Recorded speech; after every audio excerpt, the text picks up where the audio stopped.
আসসালামু আলাইকুম ভিউয়ার্স, একটি অ্যাপ দিয়ে কত সুন্দর করে আপনারা এডিটিং করতে পারবেন। এই যে প্লে স্টোরে যাওয়ার পরে এখানে লিখতে হবে ইনশট। আপনারা ইনশট লিখে দিবেন। ইনশটটা লেখার পরে এই যে দেখতে পাচ্ছেন এখানে ইনশট লেখা আছে, এখানে ক্লিক করে দেবেন। ক্লিক করে দেওয়ার পরে আপনি দেখতে পাচ্ছেন ওপেন করা আছে, আপনারা ওপেন করে নেবেন প্লে স্টোর থেকে।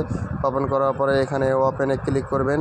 ওপেনে ক্লিক করার পরে ইনশটে ভিডিও দেখতে পাচ্ছেন, এখানে ভিডিও লেখানো আছে। ভিডিওতে ক্লিক করার পরে নিউ প্রজেক্টে মারবেন।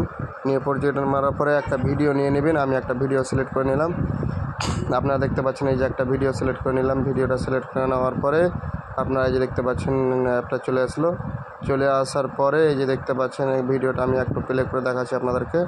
জাস্ট আপনারা এখানে মিউজিকে ক্লিক করবেন। মিউজিকে ক্লিক করে ফের মিউজিকে ক্লিক করবেন। মিউজিকে ক্লিক করার পরে মাই মিউজিক লেখানো আছে, এখানে ক্লিক করবেন। ক্লিক করার পরে এখানে একটা মিউজিক অডিও লোড করে নেবেন। এখানে ইউএসই লেখানো আছে, এখানে ক্লিক করার পরে দেখতে পাচ্ছেন মিউজিকটা চলে এসেছে। তারপরে এখানে স্প্লিট লেখা আছে, এখানে কেটে দেবেন। স্প্লিট করে ডিলিট অপশানে মেরে ডিলিট করে দেবেন।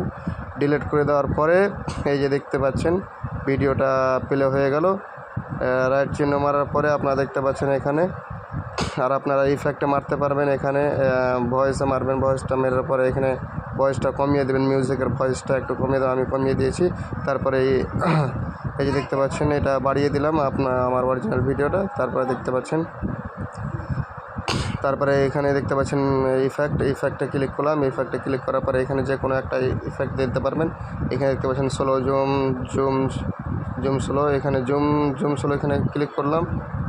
ক্লিক করার পরে দেখতে পাচ্ছেন ভিডিওটা এডিট কত সুন্দর করে এডিট করে নিয়েছি। এডিট করে নেওয়ার পরে এই যে এখানে পিপে মারলাম। তারপরে আরেকটা ভিডিও সিলেক্ট করে নিলাম। এখানে আমি আরেকটা ভিডিও সিলেক্ট করে নিয়েছি। আর এই যে দেখতে পাচ্ছেন আরেকটা ভিডিও সিলেক্ট করে নিলাম। তারপরে এখানে নিচে এক জায়গাতে আমি রেখে দিলাম। এখানে ডুইট ভিডিও করতে পারেন আপনারা। রাইট চিহ্ন মারার পরে উপরে দেখতে পাচ্ছেন ভিডিওটা কত সুন্দর সেভ হয়ে গেছে। এরপরে দেখতে পাচ্ছেন আপনার ভিডিওটা ক্লিক করে দেখাচ্ছি যে কত সুন্দর হয়ে গেছে।